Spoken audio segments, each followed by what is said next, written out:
Hey y'all, welcome back to Ascending with Ashley. I'm Ashley. This is a collective convo, and I don't have internet right now, so I am recording this on Sunday, June 8th. Hopefully, I get my internet back tomorrow, Monday, June 9th.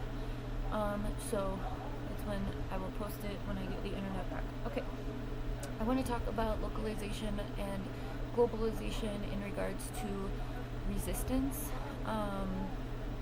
I think there's a huge moment happening for the collective consciousness right now. It has been for a couple years. I mean, pretty much since the pandemic, things have been steadily, there's been like these different waves of people awakening and recognizing how struggles are interconnected. And I want to talk about this right now because I am getting very vigilant about everything right now, watching what's happening in LA. I used to live in LA. I used to be on the front lines, so that's probably why. A lot of my comrades, I mean, all my comrades, people in LA are still there doing that work. And so I'm a little, close to this at a personal level, which is kind of what brought in the question and what I was just sitting and thinking about. Because where I live now, it's chill as fuck, right? It's its own little bubble. And so I was like, why is that people have a hard time recognizing the relationship between where they are and what's going on somewhere else, right? When there's a struggle, right? Like Palestine is a great example as well. And that's what I mean by the global like awakenings, like different waves of people are starting to get on board with what's going on, right? So localization, let's define some shit. Localization is the process of making something local in character or restricting it to a particular place. Now, we live in a global society at this point in time, so let's look at globalization. Globalization refers to the increasing interconnectedness and interdependence of the world's economies, cultures, and populations through factors like trade, technology, and the movement of people and information. So, when we think about what's going on right now with ICE raids, what's going on with a federal response, LA is, this all started on Friday. It hasn't even been a full 48 hours that this response to the initial ICE raid has escalated. And I think that's a really important distinction to be aware of and pay attention to as far as how this is going to play out in other places in the country. I've been saying for a long time, and I know everyone's been like rolling their eyes at me, that we are in war times. We are in not only a civil war in the United States, but also a World War III at a global scale. And that also talks to what we're talking about right now with localization and globalization. I think one of the things about Americans in particular, which is a well-known fact around the world, is that if you do not experience it personally, Americans have a hard time with egotistical things because of American nationalism, right? That manifest destiny, that white supremacy within that as well. Supremacy in general, as Americans, there's a certain level of I deserve that because I'm an American. Again, American nationalism is what that is. Under this regime, the nationalism is at an alarming high,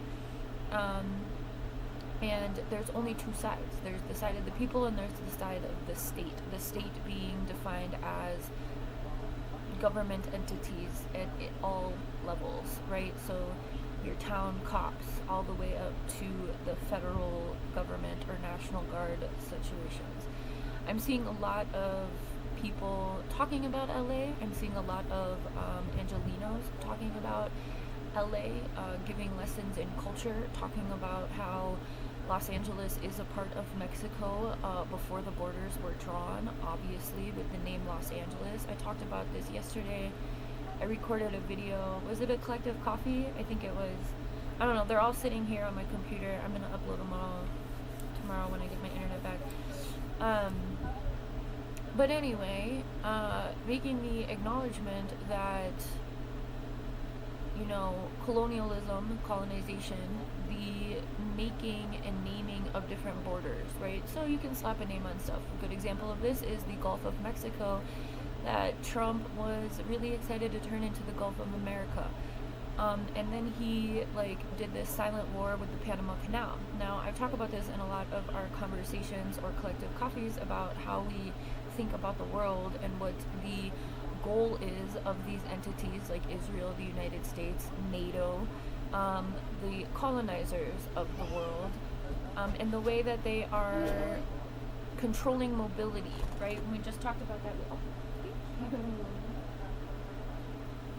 thank you. Nice. It's fake. But anyway, so I just want you to keep your. The point of this conversation is to not allow yourself to get to a place of complacency or ignorance or apathy because it's not happening to you. This conversation will probably generate a few ego deaths if people are serious about liberation. But I think that that's the main point of this, is to caution you about the apathy of localization in the context of what we're experiencing right now. I think often of the I love you. You want this one too? No.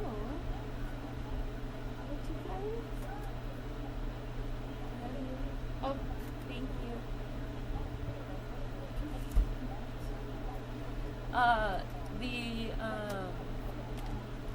Mommy's making a video pic. Do you want this skeleton hand?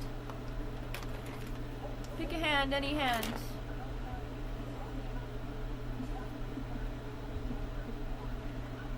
That one? Okay, good. Alright, I'm making a video. Can you give me a sec? Just want to caution you. Let me take these rings off of it. Don't make it all muddy. Change your mind. Alright, anyway, just want to caution you about your apathy, your ignorance. Again, just because you're not experiencing it firsthand doesn't mean it is not the reality of others, and I think that's kind of why we've gotten to this point as a collective, is because so many people center themselves when these things happen and they're not worried about it because it's not them, right? I'm gonna let you go. I hope this helps. Have a good one.